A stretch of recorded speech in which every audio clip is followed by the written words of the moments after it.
Going on vacation and you don't want your plants to die? If so, you got to get this solar powered watering kit. Simply fill up a container bucket just like that one, or a giant one of these, and then put in the filter. As you can see right there, it sucks water using the power of the sun, and it waters your plants directly at the root. Check it out. You can put in multiple vases. It comes with a ton of tubing, a ton of watering sticks, and best of all, you are able to control the mode. Different modes for different times. So you can water multiple times a day, once a day, however you want to set it up. Right now, this entire kit, it is on sale. If you want to grab one, press the orange card. All my lazy gardeners, listen up. If you're tired of watering your plants every single day, you got to get this solar powered watering kit. All you got to do is fill up a big old bucket of water or one of these giant totes and simply put in the filter.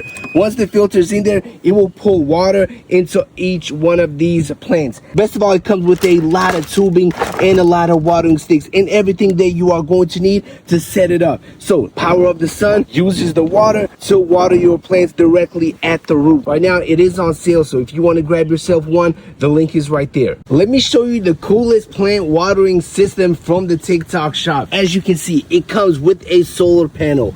On the back, you are able to turn it on and off, and you are able to select different watering modes. So you have one tube going into a big old bucket. As you can see, it does have the filter down there as well.